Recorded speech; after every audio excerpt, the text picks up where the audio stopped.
Welcome to our, what time is it? 2:30 session. Our last big session, our last breakout session. So we're glad you all are still here with us. And we're going to be talking about advanced budgeting, problem-solving strategies for budgeting issues and concerns. And maybe for the last time, anybody got this memorized yet? It's really a cool thing, but I couldn't say that I do. But if you have not read it yet, please take a moment to look it over.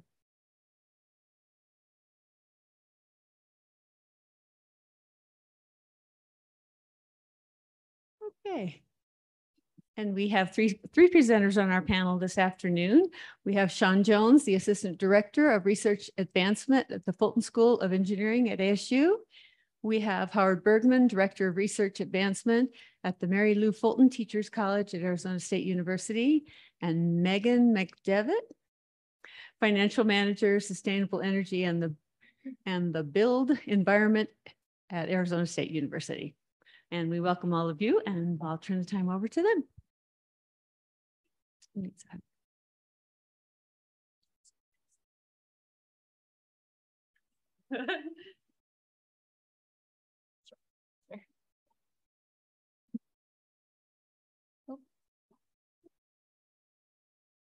Okay, we are going to start our session on best practices for, there we go, for communicating.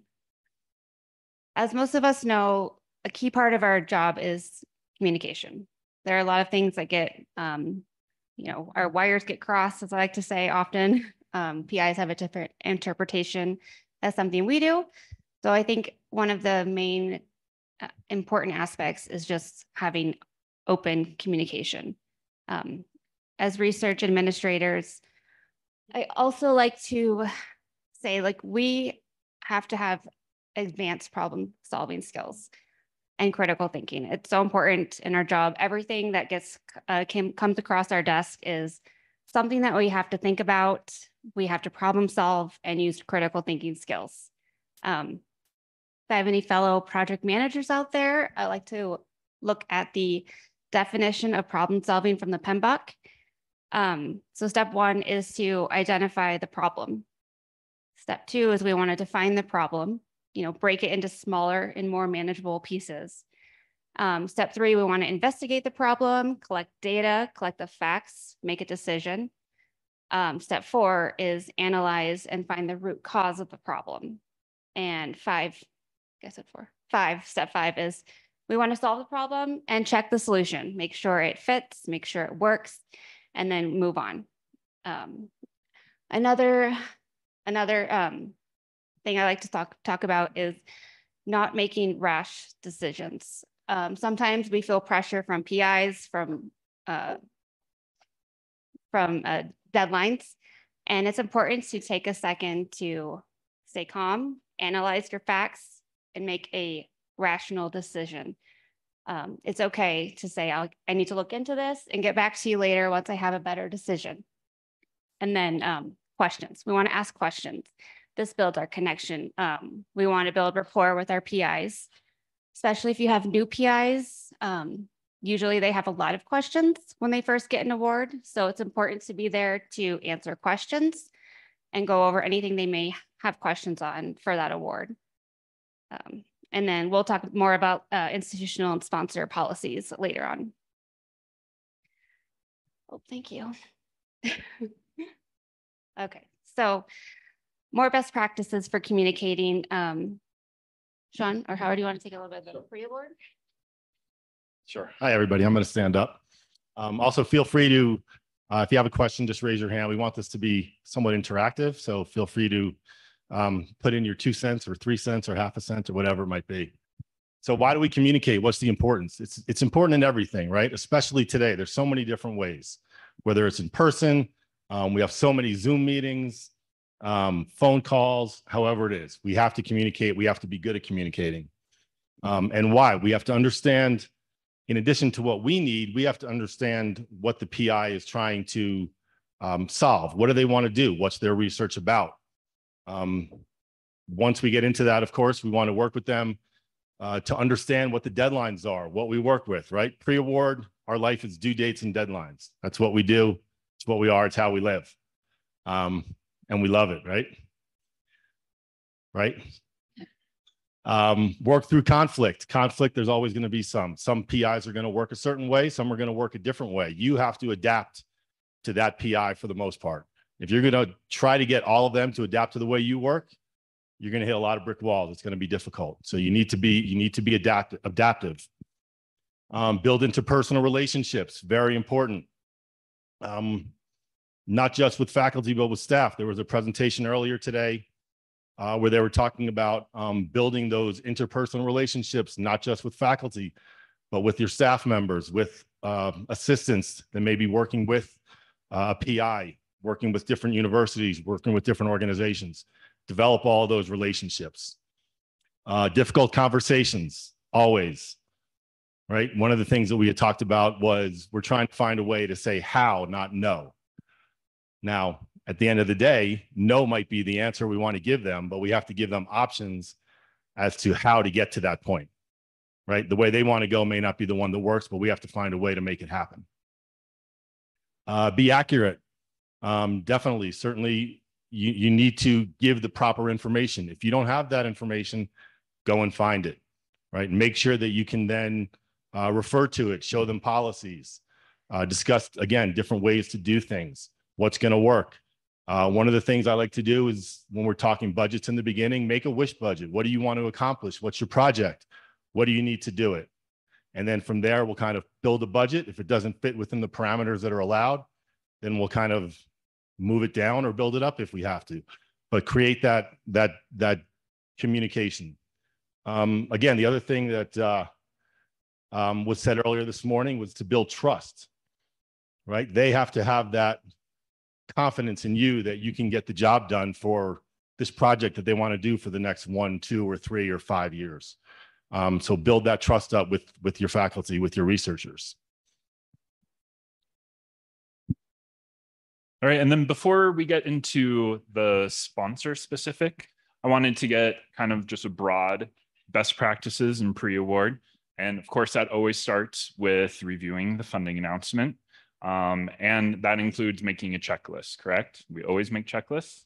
I don't know how you could do a proposal without making a checklist, because you want to make sure that you properly delineate the roles between you, the investigator. If there's a proposal manager, you're going to want to get those roles clearly identified before you move.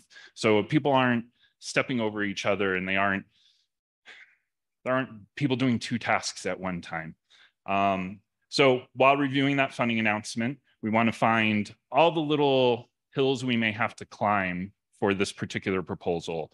And that is identifying the proper facilities and administrative F&A rate that you're going to use for this proposal. You're going to find through the funding announcement what type of project this is, if this is research, instruction, et cetera. Is cost sharing going to be required? If cost sharing isn't required, is your investigator going to ask for cost sharing? What is your particular unit's, how did your unit handle cost sharing? If it is encouraged, we view that as the sponsor asking you to do cost share. So that's generally okay. If it is voluntary, we generally don't do voluntary cost share. So that is something you work through your director or your unit. And it may be that the investigator doesn't realize that there's infrastructure they could request, and it's not necessarily going to be cost share that you were going to put in this proposal, but there may have some funding that your unit can supply. Itemize as much as possible in your budget justification. That includes the travel and includes the materials and supplies. If you're getting pushback on that, just explain a lot of times to your investigator that some of these things not being itemized at the proposal phase really does cause some backup when it gets awarded. And if you're going to have to scramble to find quotes for equipment, that may take a long time. And if that equipment is going to be custom designed, and then your sponsor is needing to award this money because, let's say, the fiscal year is ending, you're not going to have time to do that. So it's always encouraged to get the equipment itemized as much as possible at the beginning, including like the materials and supplies. And then I spoke with like a lot of our GCOs, and I said, like, what is like a number one issue, when you have an RA give you a budget justification you're reviewing and they're going to submit it. And a lot of it is showing the appropriate graduate research support. And we do like to identify it as 9 academic months and 3 summer months in the sponsor budget. And that's because a lot of the sponsors don't understand how we do graduate budgeting, and they're going to get confused. And at certain times, we've even had them say, well, we thought you were saying this was going to be 1 graduate student instead of 2 full-time ones, and then they're only going to fund 1. And so you can find yourself in some problems there. And as always, make sure your budget is reasonable and accurate to complete the project.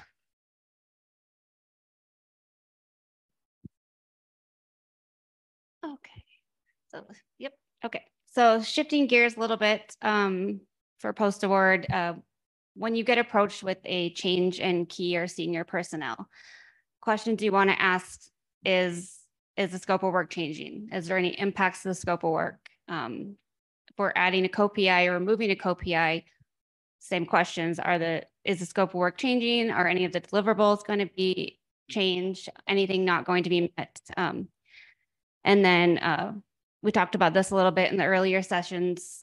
We're always going to need sponsor approval for changes in key and senior personnel.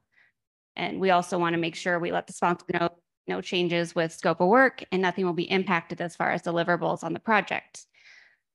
So also questions to ask is, will the change benefit or improve the research?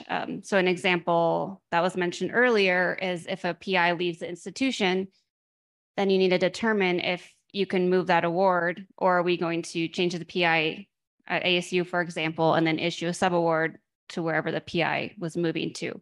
So those changes are just important to have all the details so the sponsor can review and approve and make sure there's no issues as far as meeting those deliverables. Another key point to talk about is if you are adding a new co-PI, we want to make sure that their skills are going to enhance the project deliverables. Let the sponsor know that we're adding this co-PI and they're really going to impact this project, and we may, we'll have a more efficient project, and also just make sure there's no changes to the scope that's going to deviate from the original project that the sponsor approved. As far as time frame, I feel like it doesn't happen right after an award happens if a PI is changing. It's usually, oops, there we go. It's usually not a planned situation. If, a PI doesn't know they're going to be leaving the institution, so you can't plan that.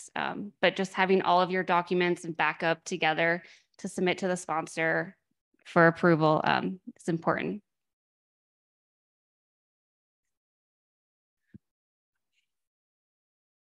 Okay, more post-award fun.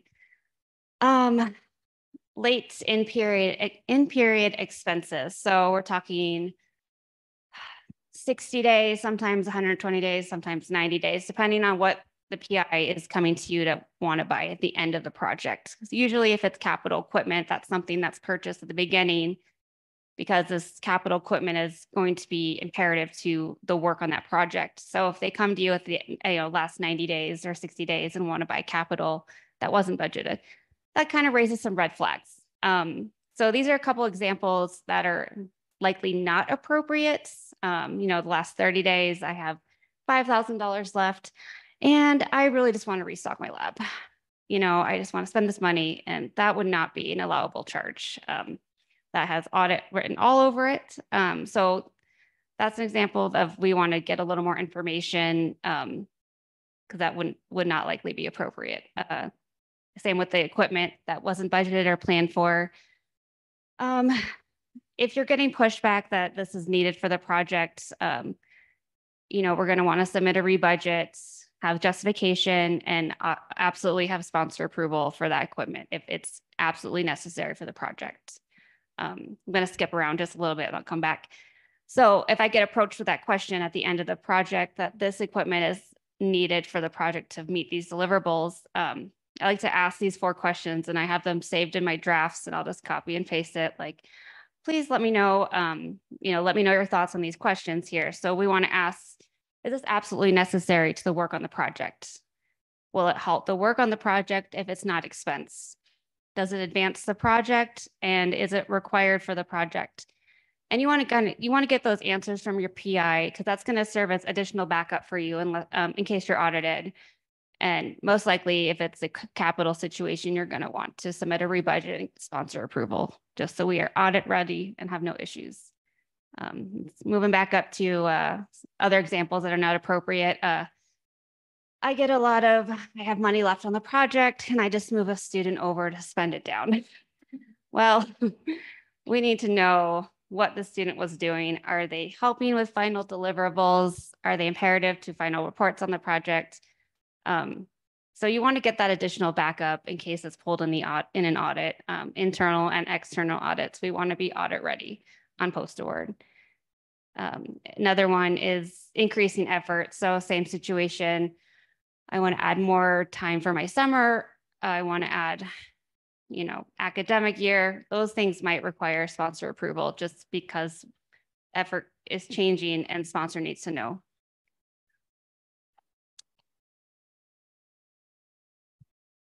Okay, more. Oh, did it work? Yeah. Yeah. Okay.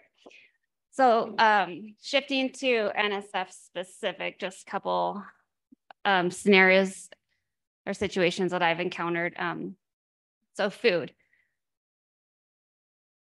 if not budgeted, usually it's a no unless we have a reason why this is absolutely necessary to work on the project. In most cases, in all cases, we will need sponsor approval. Food is a big one, especially federal funds. We need to justify why this food is required for the project to meet these deliverables. So here's a couple examples. If it's entertainment costs, obviously that's a no, because that would not be a reasonable charge with federal money or sponsor money. So you have your uniform guidance code to look up at your leisure. And then for conferences, does it fall under the definition of a conference? So yes, if it is deemed absolutely necessary to the project outcomes.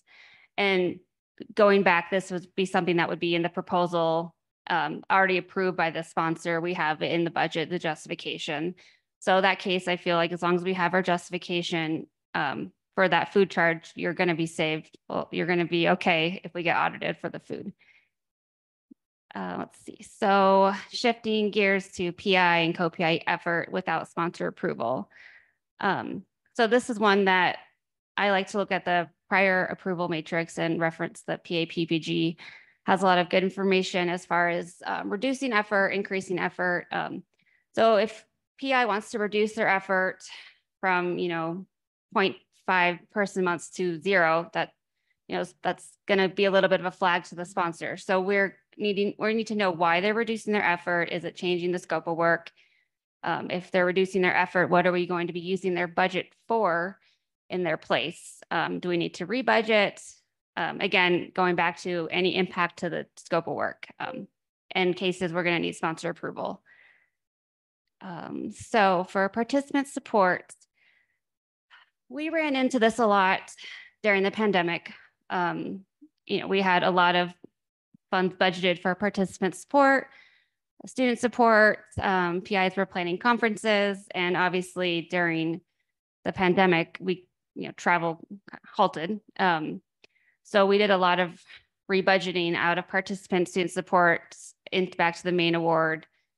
So justification, we had to just provide that to the sponsor, make sure we were still going to meet those deliverables without those budgeted items, and then get approval from the sponsor. Let's see. Kind of touched base on this one earlier with if a PI moves. So yes, we can request to move the grant entirely as long as that institution is able to relinquish it, or we could issue a subaward to the new institution. But either case, these all require sponsor approval. Okay, more post-award fun. So this is the regulatory framework. I like this pyramid. It really gives us layers of requirements and policies to be aware of. So we have the most restrictive at the top. So for our federal awards, we're going to look at the federal policies, which is our uniform guidance.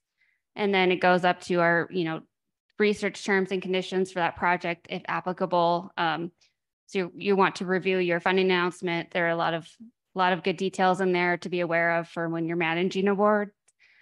And then award specific, agency specific. So that would be like our NSF, PAPPG, and that moves up to institutional policies.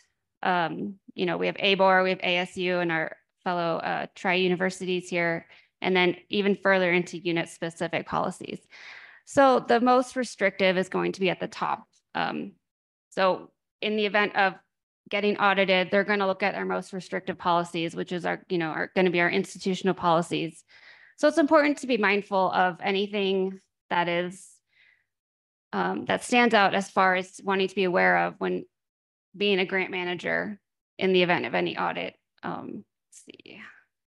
And then also like to just have my, cost principles. I'm sure most of you have heard many times, making sure the item is allowable, allocable, reasonable, and consistent when approving items. Okay. Kind of touch base on this. This just gives you a little bit more detail. Just always making sure we have our backup documentation for an audit, and then just making sure we're adhering and being mindful of those specific terms and conditions and guidelines.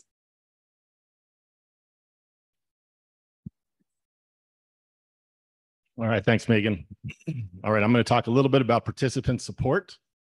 One of my favorite things to define to PIs about what's the difference between participant support and human subjects. I'm sure everybody's dealt with that. As you can see, you can read the definition on here. You can read the Code of Federal Regulations.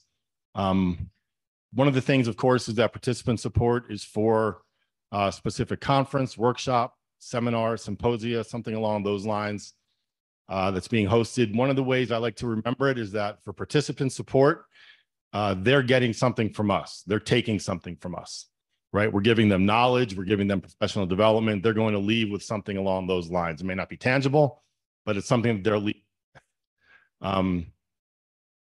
It's really important. Give me one, the easiest answer why it's really important to understand between participant and human subjects. F&A, right? Indirect costs. That's going to be a problem. I've had a problem with this in the past sometimes as well. Usually for federal, there's no indirect costs on participant support, right? What if suddenly it's awarded, it comes in, look at it, says, hey, this should be human subjects. Well, now indirect costs are going to apply. So we always have to be aware of that. Anyone have any interesting stories about participant support before I tell mine? Anybody at ASU that remembers, I guess it was about 9 or 10 years ago, the birthday cake fiasco? Got around a little bit, the story. It was one of my proposals. You want to hear? Are you sure? So we had a pretty big USAID grant that we had brought some teachers in from India that were actually at Arizona State for a semester. And we had the whole thing, and of course, a lot of participant support on it, lodging, meals, cultural events, the whole thing. And the PI was hosting an event at his home, which was fine and it was approved. And one of the participants, it was his birthday, so he bought a birthday cake and charged it to participant support. Now, and it wasn't in there originally, of course. Now, believe it or not, this probably went on discussing and arguments back and forth between us and central office and the sponsor, probably for a good month and a half, about where we were going to put this $25 cake. And at the end of the day, it actually did end up going into direct costs. So we had to pay indirects on the $25 cake. But it was quite a big deal for whatever reason they made it out to be. So anyway, that's my participant support story. All right, Lisa Allen. You want to use that one? So we would already had everything budgeted, participant costs budgeted. It was for a conference. And there was some significant stipends that's also part of this major project. And some of the participants getting like a couple $1,000s, okay, for stipends for their travel and other subsistence. Everything's fine and good, with the exception of they went through the process. Come to find out, some of these participants were employees as well. Great point. Great point. Yeah. So now we have to navigate between institutional policy on extra compensation, because at the end of the day, participant support is it's not supposed to be non-compensatory, right? So they're not doing anything. They're coming. They're training, but it goes against the grain of our extra compensation policy. So and then when you're thinking about, okay, navigating that, if we have to get it through our system, we had system limitations, because if you have to put in the expense through our accounting system, it's going to charge fringe benefits on top of that. And so there was a whole big thing that we had to go through to get this resolved. So at the end of the day, we've had to inform our PIs that, hey, employees should not be listed that way, to keep down all that confusion. So it's an education piece at the beginning. Otherwise, it's they've already participated, they've already had promises made, all those types of things. So it was a nightmare, but we got it all resolved. But yeah, think about that as well. Yeah, no, that's a great point, Lisa. Thank you. So great point in that if you have staff members or faculty members that are traveling with the group that is on the participant support, the funds for the staff, the researcher, that has to come out separately, right? That's going to be other direct costs. That's not going to be part of the participant costs. So another thing to think about. Thanks. Anybody else? All right, thanks.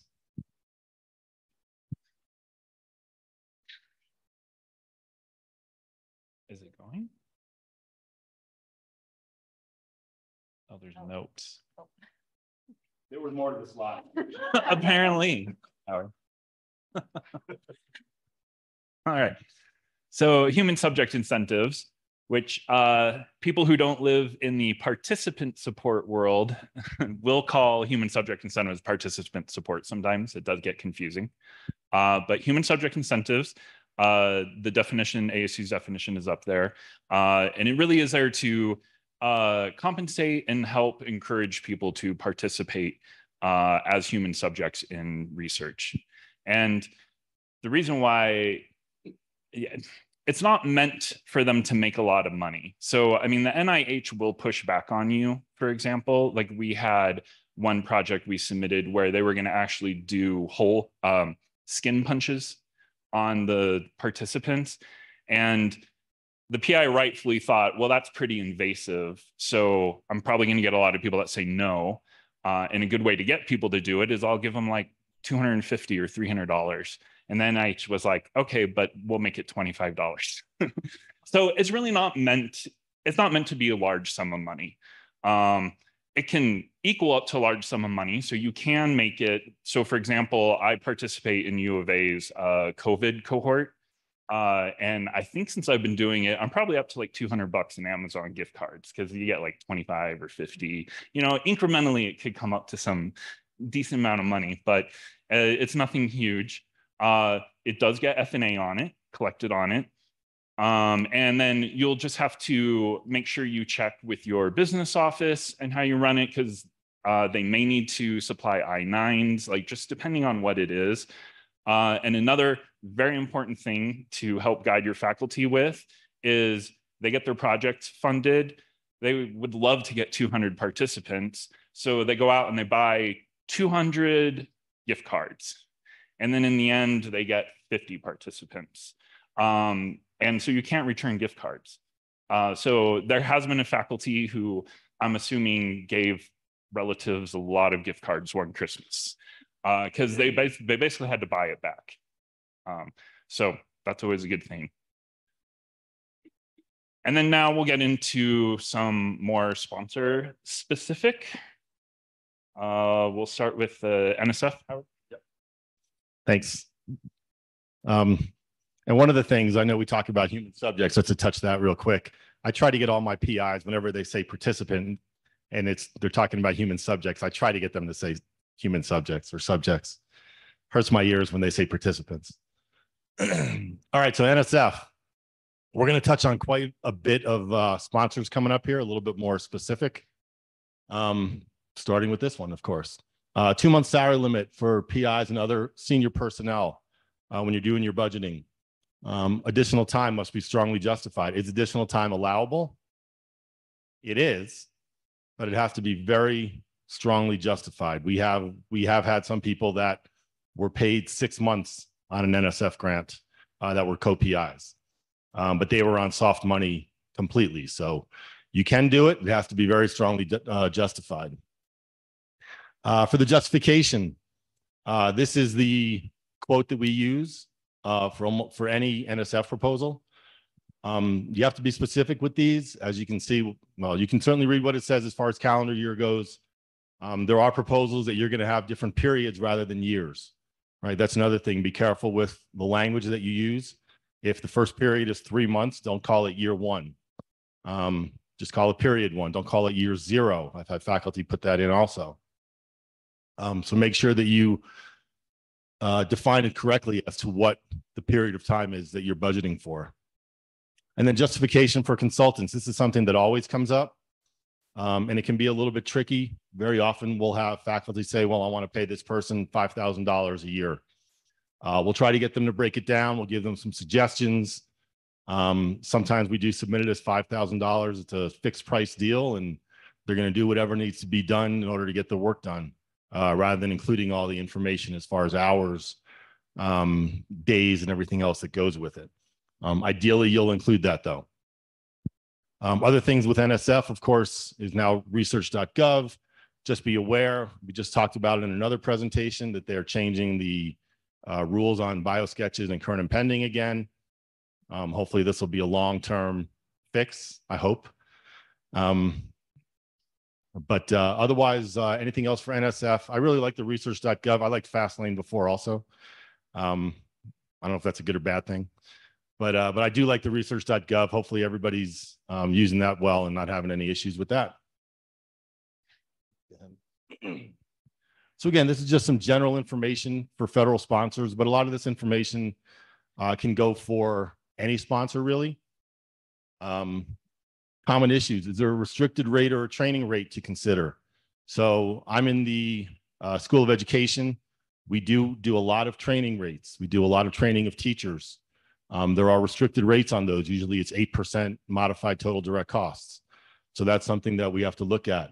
In the past, they've had that on quite a few opportunities, and faculty will submit an intake form asking for the 8% rate. It may not apply anymore. So make sure you take a look at that and see if there is a restricted rate or a training rate. And we'll talk more about indirect costs, but that's usually one of the first things I'll look at in a funding announcement is indirect costs. Non-regulatory guidance. Again, this is something that's listed.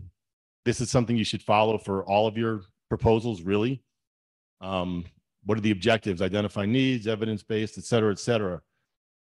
Another thing that I always talk to faculty about, and this is not necessarily when they're preparing their proposal, but in advance, make sure they're responding to what the sponsor is looking for, right? Sometimes they may come to you with this great idea and they're trying to fit it into a box, and either they submit it, they don't understand why it wasn't awarded or why they didn't get better feedback on it. It may not be the right fit for what that organization is looking for. So even though the faculty member may think this is the best idea that's come across in a long time, make sure that it fits into what the sponsors want. Otherwise, it's not going to be considered.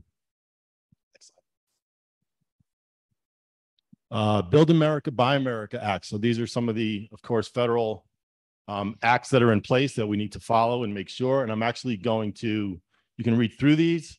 If anybody's had any issues with these in the past, we'd love to hear your side of it. I can mention one that I had on a faculty member who was from Ireland originally and made a vacation / conference summer for himself, going to Ireland, visiting family, going to a conference, going to Europe, visiting family, doing some vacation, going to a conference, doing more vacation, and then coming back.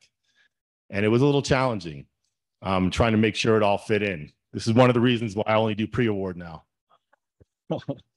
I'm going to see if Megan wants to say anything else about any of this, and she's our post-award expert up here. Sure. So I think it's important to be mindful when you're approving travel, you're proactive as far as making sure your faculty are aware of these policies. I have run into situations where they were not aware.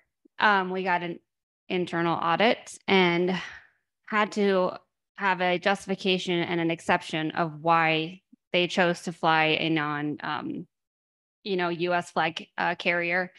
I believe the justification was it was more economic. It was cheaper or something, and it just they had a justification. It was submitted to back to our central and approved. Another one I got actually last week as one of my PIs is flying. I think he's going to South America, and he really wants to fly first class on a grant. So going back to our regulatory framework, our institutional policy clearly states that business class is not allowable on a grant. That would be considered a personal expense. It does go a little bit deeper as far as if there's a medical reason or a different reason why you have to fly first class, you have to clearly justify that, and it needs to be reasonable.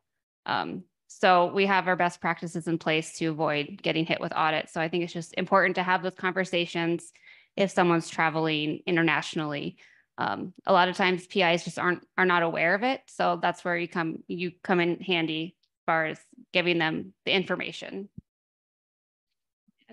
I have a question about that. Sorry, would the PI then be able to pay the difference out of his own pocket? So it's still, he could still fly first class, just the difference would be paid by him or her.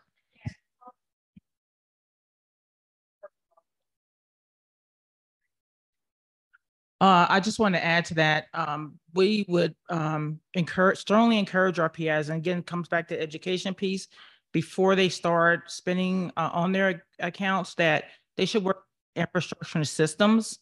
When they're booking their travel and those types of things, they work through our Concur system. So therefore our compliance people, we will be checking to make sure that they are, adhering to these policies. There have been situations where the PIs are going out on their own and they, spend on their own credit card or whatever. And then they come back and it's like, we have to kind of navigate that. So we even have thresholds. So if they do that, if it's $1,000 or more, there's extra approvals that will be required. So it's so important to discourage them from using their own personal funds for these because they may be at risk. Thanks, Lisa. And Lisa actually read my mind there. I was going to say the same thing, in that it's, back in the day when they would basically do their own travel and bring us receipts, with the online forms now and the Concur and the travel system, it makes it a lot easier to make sure those things don't happen, right? This is more of a comment than a question, but I've worked for a couple different universities, and two of the ones I worked for, actually, when it was a foreign flight and it was over 8 hours, they allowed business class as long as the sponsor approved it and it was in the budget.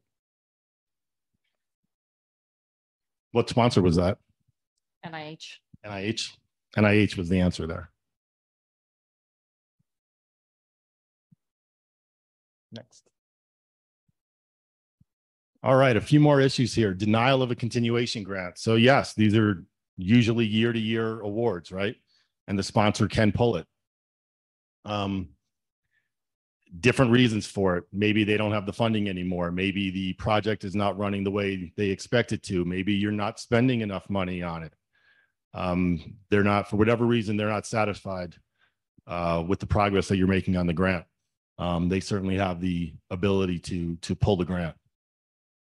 Can you request reconsideration? You can, right? There's an appeal process. I would imagine, I have not had to go through one of those before, but I would imagine you would have to make a pretty strong case in order to get that changed over if they had a reason for pulling it. I'm sure it could happen. I don't know if anyone here has had any experience with that before. No. But it can happen. And I guess if you can make a strong enough case that there was a reason, of course, there's no cost extensions. As Megan mentioned earlier, COVID changed the face of a lot of what we were doing, and there were no cost extensions, changes to budgets. There were a lot of issues with that that needed to be dealt with. And the last one I put in just for myself, because I do oversee a AmeriCorps program, or we do an AmeriCorps program every year that we submit for. Those funds, if awarded, can be used as matching funds. So that was pretty exciting for me to learn. So I figured I'd put it in there so I don't forget.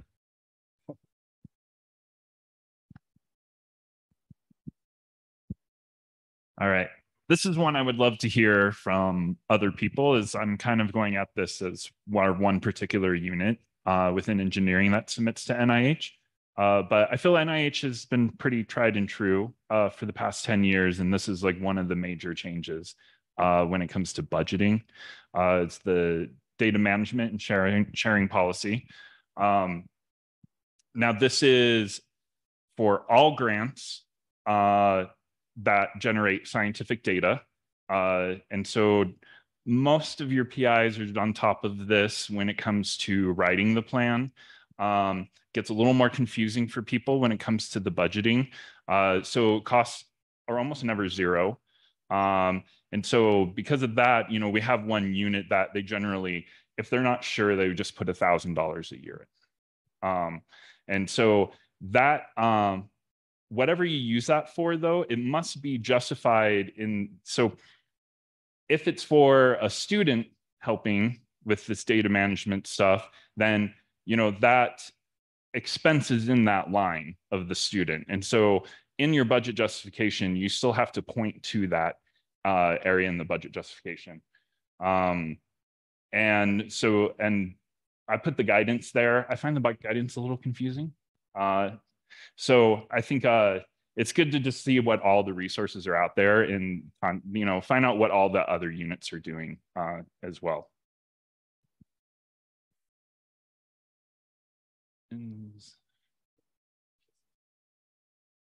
All right, and on to some DoD and DARPA. This is mainly, I kind of took a skew of task budgeting. I'm not sure how many people have had experience with that. I feel like a good role for the RA when it comes to assisting the investigator, especially if it's an investigator that's never really done a task budget before. Let's say they do live in NIH where they're thinking of things as per year or per month. And then all of a sudden they're trying to do a DARPA and they have to go so granular that they have to say, like, what month are you using these funds for? So I think it's good for the RA to kind of help be involved in the task and the subtasking. One of my guidances to faculty is generally that you want to lump things in tasks. Like, you don't want to have 50 tasks because you're going to risk having some things budgeted in one task. And then at the post-submission phase, you may be discussing with DARPA and they're going to go, well, we're not going to fund task 3 and 4. And then they just pull that money out and it's gone. And then you realize, you're like, oh, we had capital equipment in there that actually fell into all these other tasks. And so we have found ourselves in some trouble sometimes when it comes to that. And so a good thing to do is encourage the investigator to do kind of like a center grant where you have an admin or administrative task. And in that administrative task, you can put things like, this is where all the equipment's going to be purchased because it's for all tasks in the project. This is where travel to go visit sites and stuff will go under. And then when you do DoD and DARPA, you really do want to budget for project management time.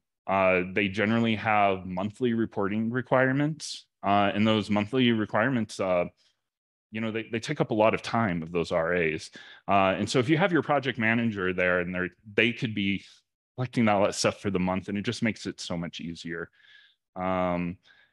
You also want to, if it is not fundamental research, you're going to have to consider some data management and data storage.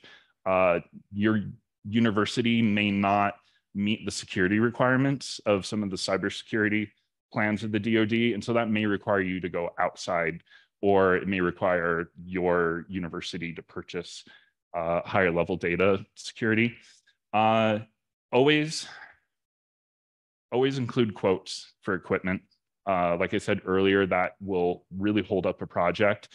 And when DARPA decides they're going to fund something, they pretty much want you to start the next day. So those delays aren't going to be helpful at all. Yep. I just want to add a little input from post-award side of task budgeting. Something that comes up a lot is invoicing. So something to be aware of and mindful of when it comes time to invoice. That's when you want to have your conversations with your PIs and ask them, has task 1 been done? Okay, how many hours? We deal with ADOT a lot, and those details need to be communicated to us, and then we need to communicate to the central office to send the invoice.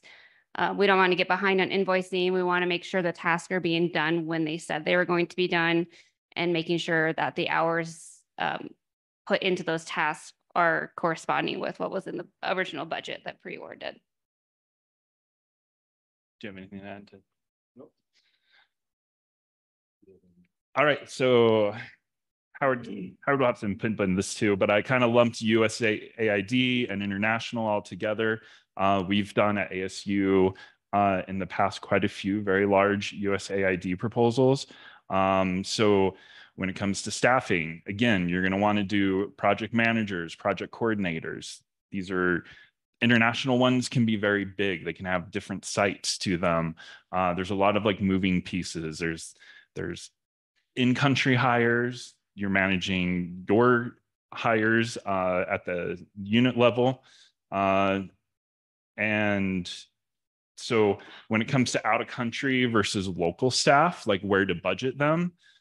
So out of country staff generally get budgeted in other direct costs because you are either hiring a company to manage those people, or if you have a site office there, you're going to have to follow all the rules and regulations of those countries. So for example, a lot of countries have a 13th month that they pay for, which is not a US thing at all. And so a lot of like one of the first times we budgeted, we didn't even understand what that was. And in fact, I think USAID didn't understand what that was at one point, and we had to go back and explain it to them that this is what the employment organization was saying that we were needing to do. Participant support. So participant support gets even harder when it's not in country and you have less control, or you have less knowledge of how they're going to do things. So for example, if you're going to do catering, well, some of it might be participant support, but your speaker is not a participant. Any translators you have in the room are not participants. Any staff who help put together the event are not participants.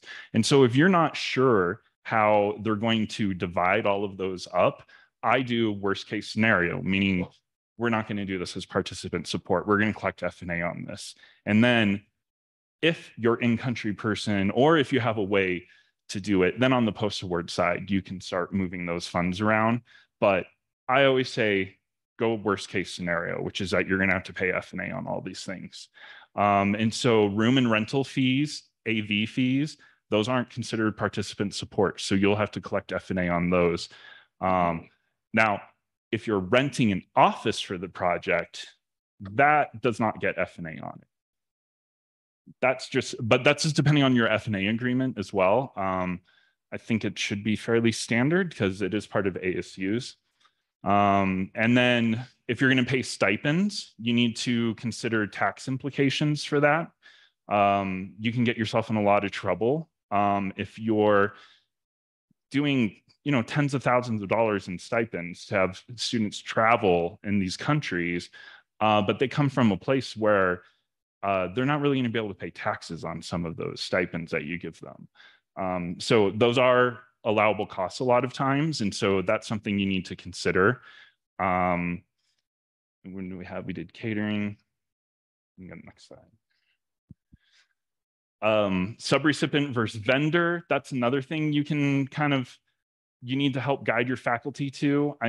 We all know that a lot of faculty will say some are subrecipients when they're not, because there's F&A implications. And so it's really important. I email out the definition. And so you really want them to think about that definition. Again, budgeting for a professional employment organization, if you have out of country hires,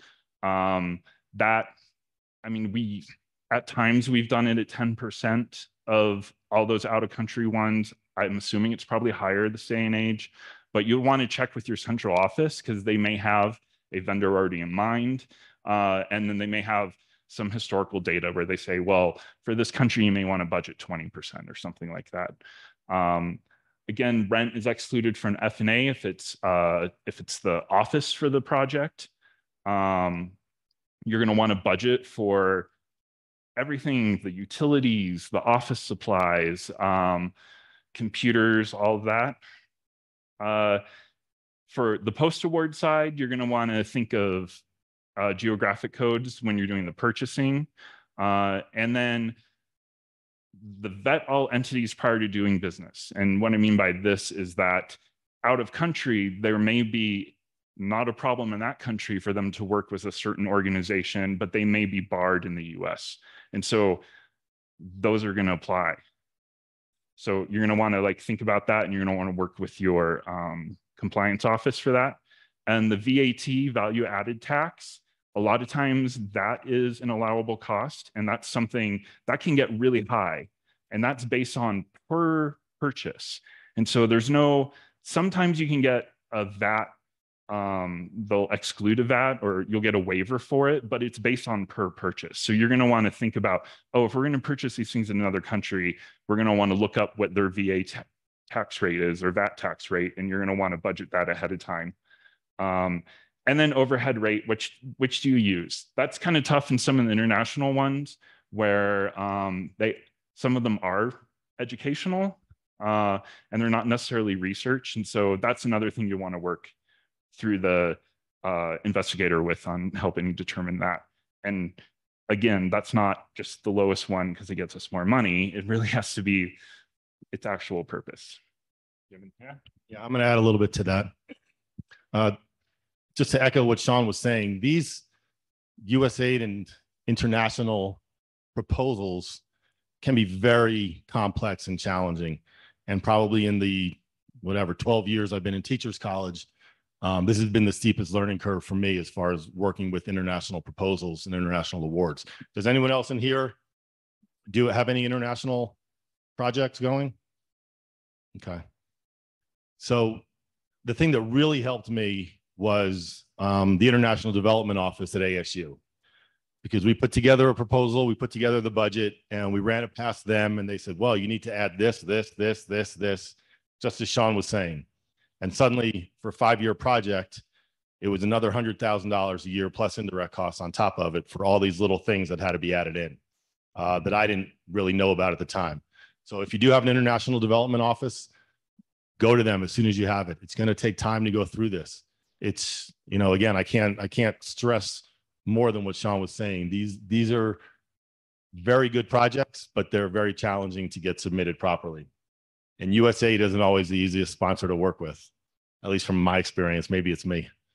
A couple of quick stories about them. We've also had some problems with international projects. The same way that, as I said before, we do bring teachers in and students from other countries to ASU. We also run projects overseas in different areas, different countries in Africa, in Asia. We've done a number of them, South America. 2 quick ones. We did have a van that we purchased that was totaled in Africa. Fortunately, the sponsor was understanding about that, and they were able to give more money to purchase a new van. We also had one, and again, these are in-country issues that you may not be aware of. We had one where the faculty member was going to set up a bank account in a foreign country in Africa and was not allowed to do so for whatever the reason was. But he needed to set up the office. He needed to buy office stuff. He needed to get everything done. He was walking around in a country in Africa with $20,000 cash in a backpack. Not a good idea. Our accountants, our post-award people didn't really like that too much. He did save receipts though. But it was something that we hadn't thought about in advance. So we needed to get this set up, needed to have a bank account set up so that we could do all that. He needed to get things going. He needed to start his project. So he took it on himself to get the cash and start buying things. Yeah. Yes, question. Hang on, hold that thought. When you're working on projects like this that are international, what do you do when the PI says, well, there's the cost of doing business. There's the way that you get the business done, and we don't know really what that's going to be, but it's customary, it's expected. What do you all do, and what do you tell your PI? I'm going to let Sean handle that one, but yes, I have heard that one too. It's the cost of doing business in this country or whatever it is. Sean, you ready?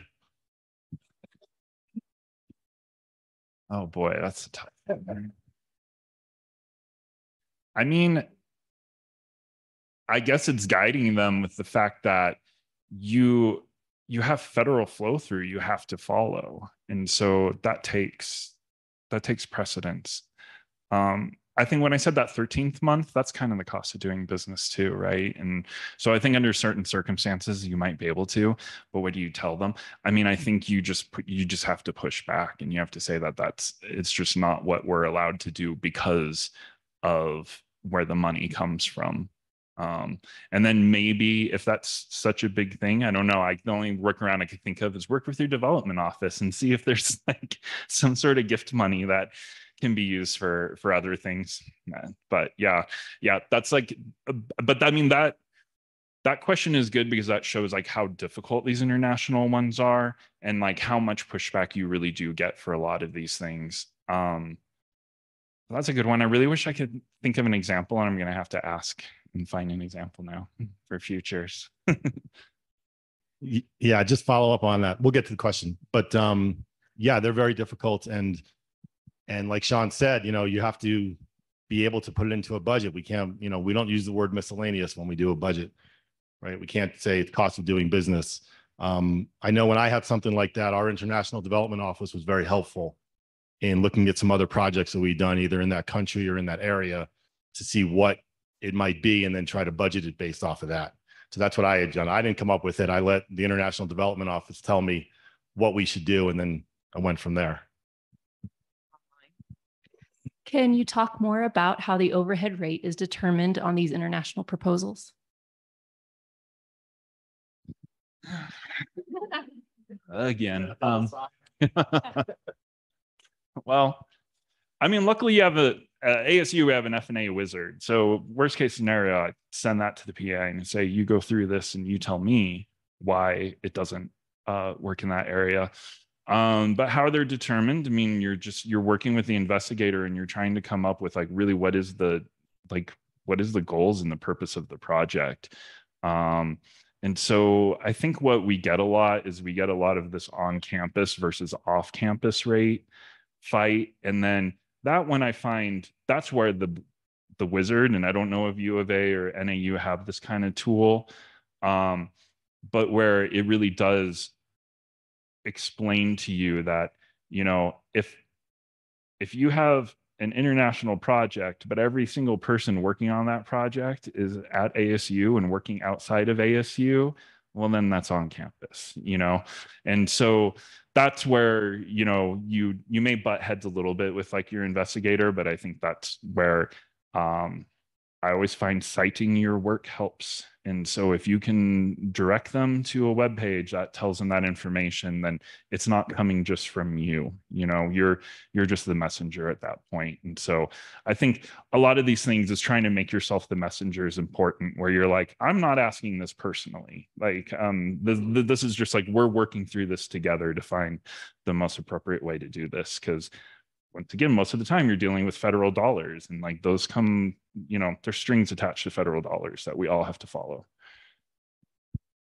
Yep, as Sean said, I mean, very often if it's a USAID or other US government sponsor, then we would use our negotiated rate. I'm trying to think back. I know we had a proposal we did with, I want to say, the Kingdom of Saudi Arabia.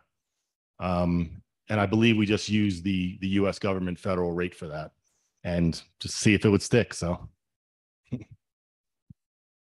Lisa Allen has a question. Well, just a comment, really. I know that the sticky point is like when it comes to facilities and administration, how much are our resources going to be taxed?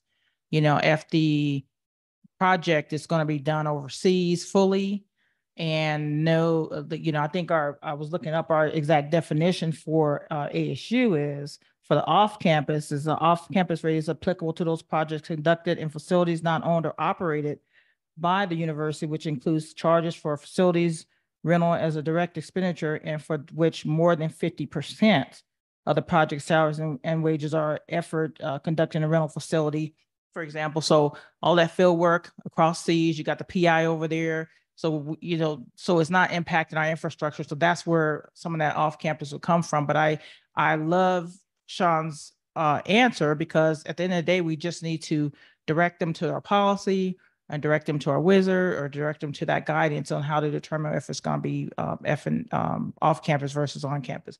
Was that your question about, you know, when you asked about how do you determine? Yeah.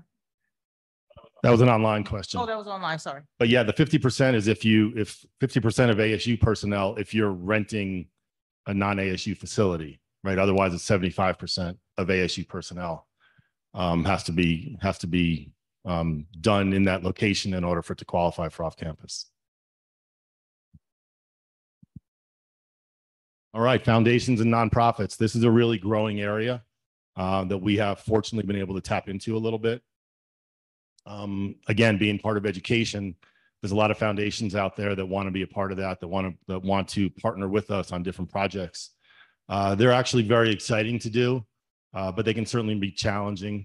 We need to make sure that we're eligible to apply. Most of the foundations will use Arizona State University Foundation as the applicant for it. Of course, that'll lower indirect cost rates as well. For ASU, through the foundation, that's 11% is our normal rate. If there is a published rate, we'll go by the published rate for the sponsor. Could be 0, could be higher, right? If it's higher, we'll take the higher rate. But it's got to be an official published policy, right? Email from, you know, the administrator saying this is what we're going to do for this is no good. A phone call or anything like that. It's got to be an official published policy for us to use that. Understanding the submission process. There's so many different ways now to submit proposals. And going back to the end, in person or mail, right? That's what we used to do. Haven't done one of those in a while, although we did have one for a school district maybe 2 years ago, that it had to be hand delivered in person to their office by a certain time. Email, a lot of them are emailed now. A lot of them have their own portals. Spencer Foundation, if anybody uses Spencer Foundation, we do a lot of Spencer proposals. They have their own portal. Third-party sites they could use anyone. We've submitted proposals through Google Forms, through SurveyMonkey, and a myriad of other ones. So make sure you understand that if you have a proposal that's going to go through one of these non or unusual type of ways, make sure you understand the process. Do it in advance. Don't wait until, you know, it's due in 12 hours and now you're trying to figure out how to do this. It happens. Policies regarding indirect costs. I talked about that a little bit. Fees, budget allowances. What did they allow? What did they not allow? Right? They can be very specific. We allow this, this, and this. We don't allow that. And you may have done a budget without reading through the whole funding announcement to see specifically what you can and cannot put into a budget. Now you have to change it. So make sure you understand exactly what you are allowed to put into your budget. And then due dates. They can be all over the place. Understand those as well. Maybe it's, the third Wednesday of July annually. They could have multiple during the year. Working on one now that has 3 different due dates during the year, and you can go to any of those. They could be rolling. They could have none. Foundations, we work with a lot. For those of you that have worked with foundations, you understand it could be a long time to work with a foundation or an individual there that's considering giving you money. These things could be a couple of days where they may call somebody up. They may have a good relationship and say, hey, we'd like to do this. We have $50,000. I need to get it out the door by Friday. We also have them where our dean or other people or a researcher may be working with this sponsor for months, years in order to get money. We were fortunate being able to work with MasterCard and a few other ones on similar things like that. I'm just thinking of the MasterCard one that we got a few years ago that probably took our dean 3 or 4 years to work on, and we ended up getting $25 million for it. But she worked on it over a long period of time. So make sure you understand what the due dates are and keep checking in. I have a couple of them right now that are very similar to that have been in our online system, ERA, for those that know ASU's ERA system, that have been in there probably for 24 months so far. But I keep checking in. They're like, we're still working on it. We're still working on it. We haven't gotten a commitment yet. So just be aware of what that is. And if they don't come back to you, just check in every once in a while. Don't bother them. I think in the beginning, I was probably bothering them. Now I just keep pushing it out and I check in with them every few months. So any questions on foundations or nonprofits? It's a really untapped area. So make sure you look into those. Yes, ma'am. Hang on. Got it? I just wanted to mention the field is changing so quickly, but there's a new field coming, which is where billionaires like Zuckerberg is partnering with NSF and partnering with the feds, and you're shaking your head. So, I mean, it's a whole nother kettle of fish, literally. And, but they want NSF to administer it, but they also want to have control. And it's just to be on the, I mean, I've not been to any seminars about it. I don't see people really discussing it much, but it's a lot to get through. And also often the foundation doesn't want to deal with a lot of, like, if you have a private foundation, but it's for an IRB or human subjects, the university foundation won't deal with that. And they want sponsored to do everything, but still for the 10% indirect. Right. That also, right. It depends on what the sponsor eligibility is also, right? If you have to be a 501c3, you have to go through the foundation. But you also make a good point. In some of these smaller organizations, foundations, nonprofits, even school districts that we've worked with, they usually have a small staff, and they may or may not have someone that is dedicated to grants and doing agreements and doing all this stuff. So there have been a number of times where we've had to hold their hand on something, whether it's for a subcontract or even if they're supposed to be the lead in order to submit something, but they want to partner with us. We would basically do a lot of their stuff. We would work with them. We would put together a budget for this other organization so that they can submit it, just because they just don't have the people that do it like we do. So.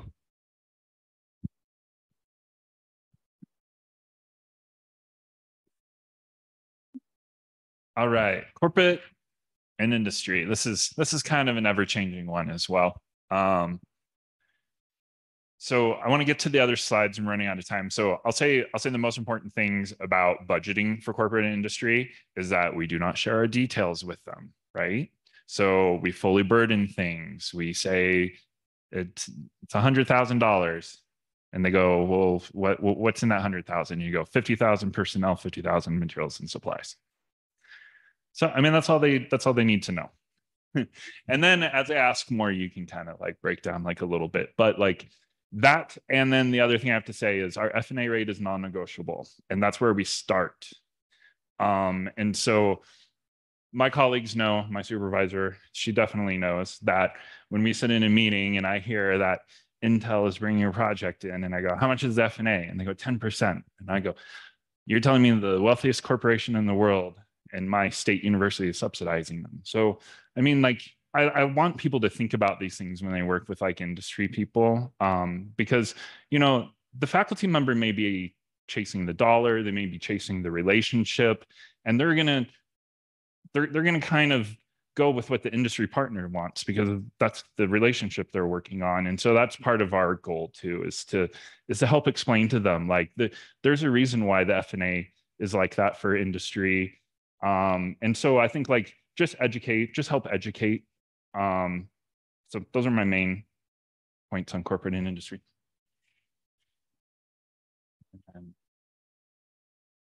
Cost share, we'll go through this. 5 minutes. Okay, we all love cost share. We don't have enough time to talk about it, but I think one of the biggest details is just making sure, well, I guess maybe start with pre-award. So pre-award, I think just making sure everything is detailed in the proposal. So when it's awarded, it's passed off to post-award. We have all the information that we need and we know what we have to meet. So we're going to have cost share that's cash. Academic year effort is what we like to, that's the first one we encourage. Third party.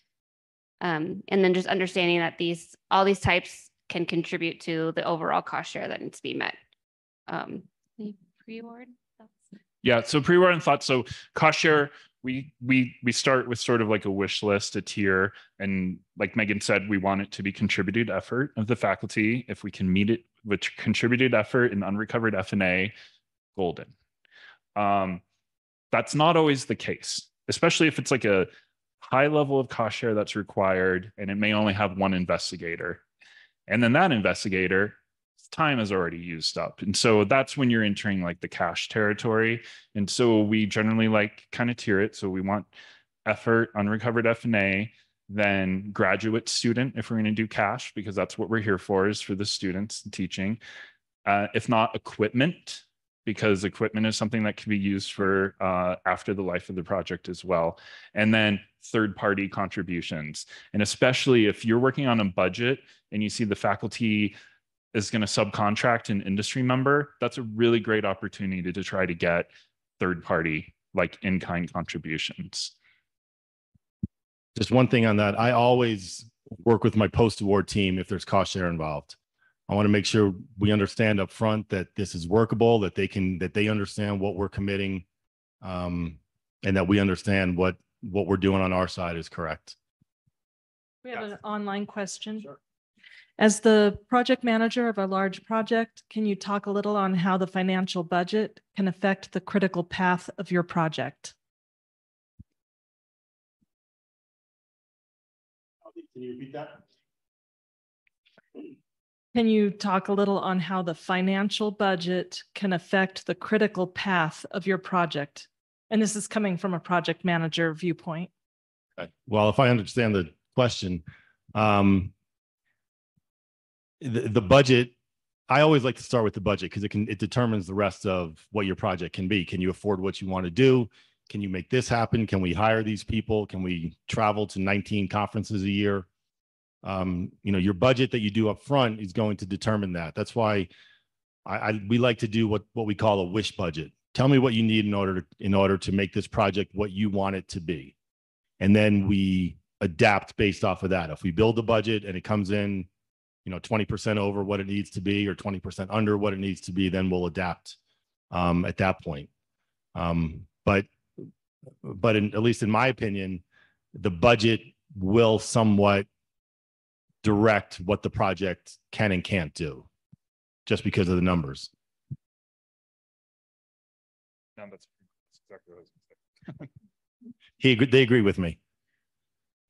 Any other questions? All right. Well, think if you have a question. One thing I do want to thank the Northern Arizona University for hosting us. I think this was a pretty amazing conference. It exceeded my expectations. I know I haven't had an office with this kind of view in quite a while. So thank you for that. And thank you to the organizing committee and all the committees that worked. I know it worked incredibly hard on everything here to make it go smoothly. So thank you for that. And for those of you that are online, highly suggest in the future, if you have the opportunity to attend this, to make it at no charge and not charge anyone any kind of registration fees or anything like that. In my opinion, it was well worth it. So thank you to the committee.